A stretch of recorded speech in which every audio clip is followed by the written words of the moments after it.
क्या बताऊं मम्मी, आजकल तो बासी कड़ी में भी उबाल आया हुआ है।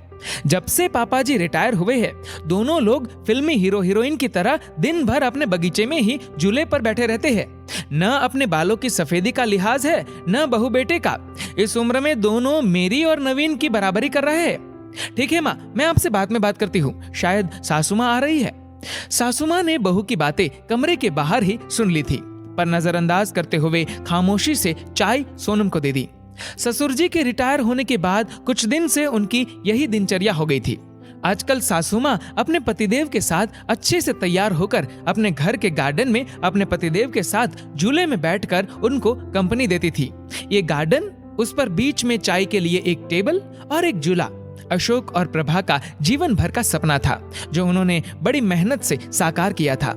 ऐसे मनमोहक वातावरण में वहां पर लगा झूला मन को असीम शांति प्रदान करता। पहले दोनों इस मनमोहक जगह में कम समय के लिए ही बैठ पाते थे। प्रभा अनमनी होती तो अशोक बड़े जिंदादिल शब्दों में कहते, पार्टनर, रिटायरमेंट के बाद दोनों इसी झूले पर साथ बैठेंगे और खाना भी साथ में ही खाएंगे। आपकी हर शिकायत हम दूर कर देंगे। फिलहाल हमें बच्चों के लिए जीना है। बच्चों के करियर पर बहुत कुछ बलिदान करना पड़ा। खैर, अब बेटा अच्छी नौकरी में था और बेटी भी अपने घर शादी करके जा चुकी थी। रिटायरमेंट के बाद घर में थोड़ी रौनक रहने लगी थी। अशोक जी को भी घर में रहना अच्छा लग रहा था। पहले तो बड़े पद की नौकरी की वजह से कभी उनके कदम घर में टिकते ही नहीं थे, लेकिन अब दोनों एक दूसरे के साथ काफी टाइम स्पेंड करते हैं। बहू सोनम अपने पति नवीन को उसके माता पिता के लिए ताने देने का कोई मौका नहीं छोड़ती थी। उसने उस कोने के बगीचे से छुटकारा पाने के लिए नवीन को एक रास्ता सुझाते हुए कहा, नवीन, क्यों ना हम बड़ी कार खरीद ले? आइडिया तो अच्छा है, पर रखेंगे कहाँ? एक कार रखने की ही तो जगह है घर में।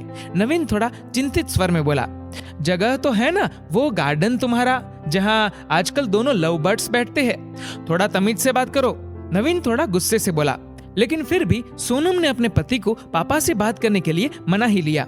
अगले दिन नवीन कुछ कार की तस्वीरों के साथ शाम को अपने पिता के पास गया और बोला, पापा, मैं और सोनम एक बड़ी गाड़ी खरीदना चाहते हैं।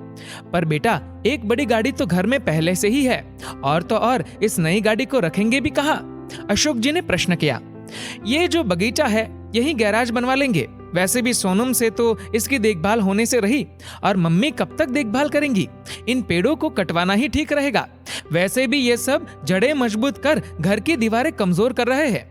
ये सुनकर माँ तो वहीं कुर्सी पर सीना पकड़कर बैठ गई। पापा ने क्रोध को काबू में करते हुए कहा, मुझे तुम्हारी माँ से भी बात करनी पड़ेगी, थोड़ा सोचने का मौका दो। क्या पापा, मम्मी से क्या पूछना? वैसे भी इस जगह का इस्तेमाल भी क्या है? नवीन थोड़ा चिड़चिड़ाकर बोला, आप दोनों दिन भर इस जगह बगैर कुछ सोचे समझे 4 लोगों का लिहाज किए बगैर साथ में बैठे रहते हैं। अब आप दोनों कोई बच्चे तो नहीं हो, लेकिन आप दोनों ने दिन भर झूले पर साथ बैठे रहने का रिवाज बना लिया है, और ये भी नहीं सोचते कि 4 लोग क्या कहेंगे। इस उम्र में मम्मी के साथ बैठने के बजाय आप अपनी उम्र के लोगों में उठा बैठी करेंगे तो वो ज्यादा अच्छा लगेगा, न कि ये सब। और वह दंदनाते हुए अंदर चला गया। अंदर सोनम की बड़बड़ाहट भी जारी थी। अशोक जी कड़वी सच्चाई का एहसास कर रहे थे, पर आज की बात से तो उनके साथ प्रभाजी भी सन्न रह गई। अपने बेटे के मुंह से ऐसी बातें सुनकर दोनों का दिल भर आया था और टूट भी चुका था। रिटायरमेंट को अभी कुछ ही समय हुआ जो थोड़ा सुकून से गुजरा था। पहले की जिंदगी तो भागम भाग में ही निकल गई थी बच्चों के लिए सुख साधन जुटाने में।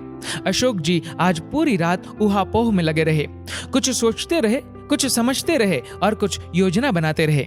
लेकिन सुबह जब वे उठे तब बड़े शांत और प्रसन्न थे। वे रसोई में गए और खुद चाय बनाई। कमरे में आकर पहला कप प्रभा को उठाकर पकड़ाया और दूसरा खुद पीने लगे। आपने क्या सोचा? प्रभा ने रुआंसे लहजे में पूछा। मैं सब ठीक कर दूंगा, बस तुम धीरज रखो, अशोक बोले। पर हद से ज्यादा निराश प्रभा उस दिन पौधों में पानी देने भी न निकली और न ही किसी से कोई बात की। दिन भर सब सामान्य रहा, लेकिन शाम को अपने घर के बाहर एक बोर्ड टांग दिया जहां लिखा था वृद्धाश्रम। वृद्धाश्रम का बोर्ड टंगा देख नवीन ने भौचक के स्वर में पापा से प्रश्न किया, पापा, माना कि घर बड़ा है, पर ये वृद्धाश्रम का बोर्ड किस लिए? अगले महीने मेरे स्टाफ के मिस्टर गुप्ता रिटायर हो रहे हैं, तो वो इसी घर में रहेंगे, उन्होंने शांतिपूर्ण तरीके से उत्तर दिया। हैरान नवीन बोला, पर कहां? तुम्हारे कमरे में, पापा ने सामान्य स्वर में उत्तर दिया। नवीन का स्वर अब हकलाने लगा था। और हम लोग तुम्हें इस लायक बना दिया है। 2-3 महीने में कोई फ्लैट देख लेना या कंपनी के फ्लैट में रह लेना अपनी उम्र के लोगों के साथ। पापा एक एक शब्द चबाते हुए बोल रहे थे।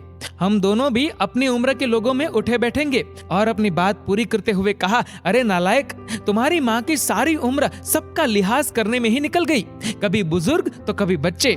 अब लिहाज की सीख तुम सबसे लेना बाकी रह गया था। पापा, मेरा वो मतलब नहीं था।